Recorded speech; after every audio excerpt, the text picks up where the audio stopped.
Night over the steppe above Odessa is rarely silent. Crickets, the wind coming off the Black Sea, the groan of wagon axles on distant roads. But on a late September night in 1941, the air fills with a different sound, an angry, mechanical bellow that seems to come from everywhere at once. Head-high cones of light cut through dust and darkness. Shapes move at the edge of vision, boxy, top-heavy, clattering forward, a hard metal rhythm hammering the earth. Infantrymen on both sides have little experience fighting in the dark. What matters is nerve. And nerve is exactly what these machines are designed to attack. They are not tanks in the conventional sense. They are farm tractors with wooden skins and scrap metal hearts. Improvised, armored vehicles built inside besieged Odessa. Soldiers will later give them a name so direct it sounds like a joke. NI, a Russian shorthand often expanded as na ispug, for fright. Tonight, under searchlights and the racket of unmuffled engines, the NI do exactly what they were built to do. They frighten. To understand why Odessa needed wooden tanks, we begin with the siege itself. In early August 1941, the separate Coastal Army and Black Sea Fleet faced the advance of the Romanian Fourth Army, fighting under overall German strategic direction. Odessa was not just a port, it was a fortress anchored by coastal batteries, minefields, and a complex inland defensive belt. The city's defenders had already seen how quickly mechanized thrusts could unhinge a front. They also knew they had no time or industrial base to produce standard armor. Factories inside the city had been building engines, machinery, and ship components. Now, with the front tightening, those same workshops were expected to produce weapons. They turned out mortars, grenades, and armored cars. And when a request came for tanks, the engineers and workers looked across their yards and saw tractors. The donor chassis for the NI was typically a tracked agricultural tractor produced before the war in large numbers. Metal supply was scarce, armor plate scarcer still. But Odessa was a port city. It had boiler shops and rails, shipyard scrap, and carpenters. With that, a team could wrap a machine in a shell sturdy enough to stop fragments and small arms fire at range. The result was something between a moving strong point and a stage prop, part weapon, part theater. The decision to proceed wasn't reckless improvisation for its own sake. The defenders needed mobile cover for infantry counterattacks. They needed to make the enemy guess. And they needed speed, not on the road, these tractors were slow, but in production. By war standards, the NI were built almost overnight. Accounts vary on the exact number produced. Estimates range from a few dozen to around 70. What is consistent in the records is the intent to assemble as many as possible before the ring around Odessa tightened. Armament, too, varied. Some vehicles carried a 7.62 millimeter machine gun in a fixed or pintle mount. Others reportedly received light cannon scrounged from depots, often in improvised mounts. A few may have had 37 millimeter or 45 millimeter guns. Many had only small arms ports and the threat of their bulk. The armor scheme could include thin steel, boilerplate, and wooden planks packed with sand or gravel. At close range against an anti-tank gun, such protection meant little, But at night, under fire, against infantry, especially infantry not expecting tanks, it could be enough. Names and attributions also differ in surviving documents. One Odessa plant remembered as central to the effort was a large machine-building works. Its workforce included metal workers, ship fitters, and railway specialists. Their skill set made the project feasible, cutting plate, riveting frames, bolting on sections, aligning idlers and sprockets, and building housings for weapons and lights. In a city under siege, welding gear and boiler shops became as crucial as field guns. What they produced looked, at a distance, like a tank. The side walls were vertical and tall. The silhouette was squared off, without the sleek turret lines of a modern combat vehicle. Some crews added sirens. Others pointed searchlights ahead, like a hunting pack. Nearly all of them left their exhausts loud. The name Nye entered the local vocabulary quickly. Many remember it as na ispug, literally for fright, meaning intended to scare. There are alternative explanations in memoirs and press after the war, but the essence remains the same. The machines were built to exploit psychology. Psychology, however, cannot act alone. The machines needed a battlefield plan. By late September, the lines west and northwest of Odessa had stabilized into a tense exchange of raids and counterattacks. In these conditions, the defenders used the NI in night operations, pairing them with infantry, often naval infantry, who moved behind or beside the machines. The tractor's bright searchlights had two purposes: to dazzle and to silhouette. Illuminating the enemy's forward positions risked drawing fire, but it also froze men in the beams and threw their shadows large, confusing range estimation. Night in wartime is governed by seconds.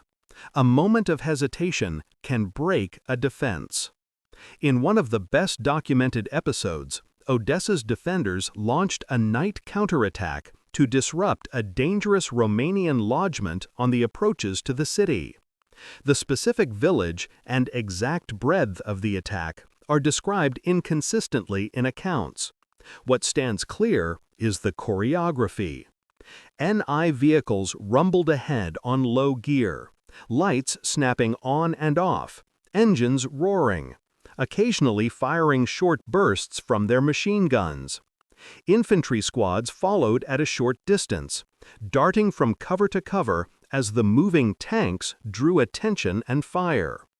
The sudden glare, the brutal noise, and the unanticipated appearance of armored vehicles at night combined to create the impression of a major armored thrust. In places, defenders pulled back to avoid being overrun by what they believed were real tanks. Here, the NI fulfilled their strategic promise. They were never supposed to duel with anti-tank guns at dawn. They were meant to reduce the enemy's courage at midnight. From a technical perspective, moving tracked vehicles at night across broken ground carried its own risks.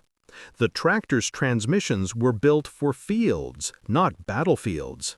The extra weight of armor and weapons stressed engines and gearboxes. Tracks could throw under lateral loads. Idlers could misalign, and bogie wheels could seize under dust and heat. Crews learned quickly how to coax their machines through ditches and across soft soils, and how to tap a track back into place with a sledge. They learned, too, where the NI could not go: into minefields, across a ditch cut by retreating bulldozers, or straight at a gun whose crew had not been rattled by light and noise. The human element mattered more than any bolt pattern. Crew size varied, but each NI needed at least a driver and a gunner. Drivers were often factory workers with hours in the cab of a tractor, now operating under fire and in light conditions for which no manual had prepared them. Gunners might be infantry or sailors seconded to the team, familiar with the action of a machine gun, but now firing from within a rolling shed whose panels vibrated with every bump and whose viewports showed the world as rectangular flashes. Communication was by shout, hand signal, and habit. Outside, the infantry worked to the same rhythm. When the lights flared and the NI surged, squads moved. When the machines slowed, squads dug or held. Leaders wanted to keep the apparitional quality intact. One moment, the enemy sees darkness and a line. The next, he is staring into a rectangle of white light and hearing engines where, minutes ago, there were none. This interplay, machines designed to look like tanks, men using them to fight like tanks, was unusual enough to stick in memory. It also had a plain military aim: to buy time. Odessa's defenders knew the siege could not be won outright. Every day the city held forced the attacker to commit more forces and helped the broader Soviet defense stabilize further east and north. If wooden tanks could earn that time, they were worth every rivet. No weapon escapes scrutiny in the archive. So what exactly did the NI achieve beyond fear? On the tactical level, they served as mobile shields and attention magnets. In nighttime counterattacks, they helped restore or hold lines by disrupting infantry formations and by allowing rifle squads to cross short killing zones. Daylight use was necessarily limited. Enemy anti-tank guns, ubiquitous in 1941, could defeat the NI's thin skin with ease.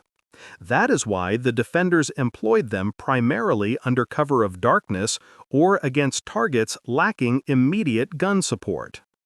On the operational level, they contributed to Odessa's weeks-long resistance by compensating for a shortage of standard armor. A single standard tank factory could have turned out more effective combat vehicles, but there was no such factory inside the besieged city. NI production drew on local skills and materials. Every machine built was one more asset the defenders could employ without waiting for rail lines or shipping lanes that no longer existed. On the psychological level, they were a direct strike at perception. Warfare in 1941 still carried the shock of mechanized mass. The idea of tanks at night, multiple tanks, with lights and gunfire, could break morale faster than a fusillade of shells. Reports from the front describe enemy units reacting to the NI as if to an armored attack, even where, in daylight, they might have stood fast against tractor-speed, thin-skinned machines. That discrepancy is the measure of the NI's design purpose. There is also the symbolic level. The NI embodies the wartime economy of desperation, the ability of a city to turn ship boilers and scaffolding into perceived power. In that sense, the NI belongs to a wider family of improvised weapons across theaters: armored lorries, gun trucks, and dummy tanks, where material shortage is answered by ingenuity. There are contested details worth noting. The exact number of NI produced in Odessa remains uncertain. Figures in post-war publications range widely, affected by incomplete records and the pressures of wartime reporting. Some sources mention around 50, others approach 70. It is prudent to treat any precise number as an estimate within that band. Armament configurations are likewise variable. While many NI carried only 1 or 2 machine guns, a subset reportedly mounted light cannon imported from reserve stocks or dismounted from older armored cars and naval mounts. Here, too, variations from vehicle to vehicle were shaped by what a workshop could find in a given week. The name itself, NI, is generally traced to na espug, for fright, in soldiers' slang. Alternatives appear in memoirs and later retellings, sometimes as playful acronyms. The core meaning remains: a weapon conceived primarily to induce fear and confusion. As for specific engagements, villages, dates, and unit identifications, accounts diverge on particulars. The siege's fluid nightly skirmishes were only partially recorded. Map traces and orders of the day rarely capture the full choreography of darkness. Where there is disagreement, the safest approach is to describe the pattern of use rather than any single claim of decisive effect attached to one locality. What is not contested is the tactical idea and its execution. The Odessa workshops built improvised armored vehicles. They were deployed primarily at night. They carried lights and made noise deliberately. And, in their presence, enemy infantry sometimes broke or abandoned positions. Toward mid-October 1941, the strategic picture around Odessa changed. Higher command ordered the evacuation of the separate coastal army to strengthen the defense of Sevastopol. Withdrawal under pressure is among the most complex operations an army can attempt, especially when ships and harbor facilities are involved and the enemy is within artillery range. In the process, many of the NI were lost, abandoned for lack of fuel or transport, disabled to prevent capture, or overrun in rearguard actions. A handful appear in photographs after the siege in enemy hands, curiosities more than prizes. The city fell on October 16. For those who left, the NI became part of Odessa's story, a story they carried west across the Black Sea and then back again months later as the war turned. Today, reproductions and restored examples, built after the war to representative specifications, stand as tangible reminders of the siege. They are not graceful. They were never meant to be. They were the wartime equivalent of a shout in the dark that makes the other side flinch. The idea did not vanish with Odessa. Improvisation is a constant in war, and the Eastern Front's early period is filled with similar efforts. Field armored tractors in other cities, armored trains outfitted with sand-filled timber, and decoy camps designed to draw fire. Each was a machine built as much for the mind as for the map. There is a temptation to romanticize ingenuity in the midst of crisis. The NI invites that sentiment. Workers under bombardment, engineers figuring out how to mount a gun on a tractor, crews driving into enemy fire with little more than wooden planks and hope. It reads like a parable. But the people who designed and used these machines were not searching for romance. They were solving a problem with the materials at hand. The success of that solution is measured in hours and days of defense, not in myth. The NI also reminds us that the battlefield is a sensory environment. Light, sound, and rhythm can be as decisive in a minute as armor thickness is in an hour. A searchlight that freezes a man in its beam can secure a trench line. An engine that sounds like a tank's at the wrong moment can unnerve a company. The line between technology and theater is thinner than it looks on paper. What did it feel like inside an NI on the night of an attack? Imagine heat trapped by wooden cladding, the engine shaking the seat back through the frame, the driver peering through a slit while dust swirls in the searchlight. Every bump is a thud against the ribs. The gunner waits for the driver's nod to rake a hedge with a short burst, then ducks as return fire sparks off the panels like hail. The machine can do 20, maybe 25 kilometers per hour on hard ground. Here, among ruts and furrows, it is crawling. But the men outside perceive it differently because of the light and the sound, the way the machine announces itself as something larger than life. What did it feel like on the other side of the searchlight? A field turned suddenly to day. The eye cannot adjust. Noise erases distance. Shapes loom and then vanish behind dust. Orders must be shouted twice. If a unit has never trained to fight tanks at night, and most in 1941 had not, it will react as humans do when the world tilts. Some steady, some stumble. In that sense, the NI were tools for tilting the world. There is a second layer to the story too, one about labor and organization under siege. A weapon is not only steel and wood, it is also shifts and rosters, food delivered to a factory at midnight, a foreman deciding where to put the only sheet of decent plate left in a shop. The NI existed because a city's civil and military structures could still coordinate under fire.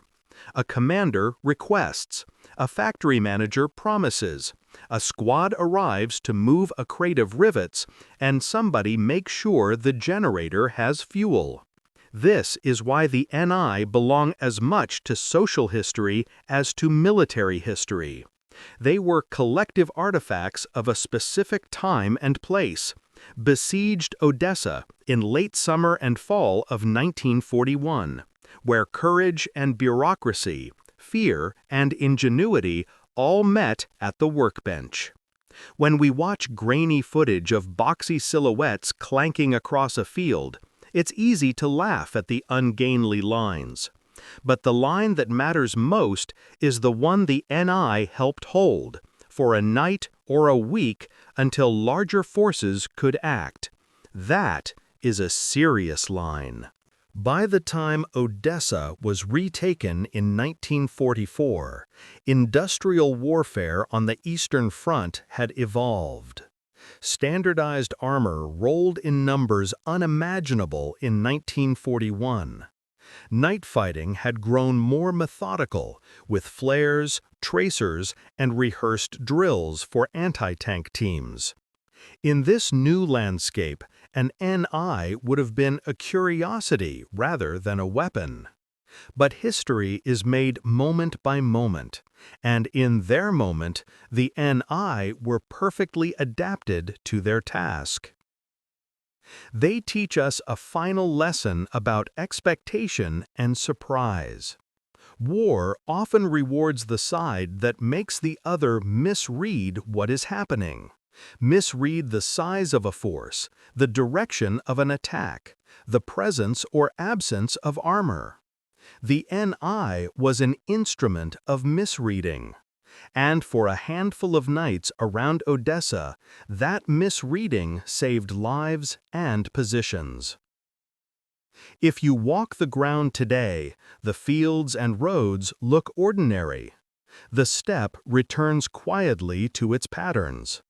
Yet somewhere in the soil, there is still the memory of those engines, the sudden glare, the human heartbeat that sped up at the sound of a tractor pretending to be a tank.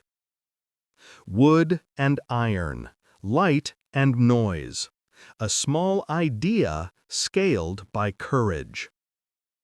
That is the story of Odessa's NI, fear machines that could not win a battle by themselves, but could open a door long enough for a city to step through.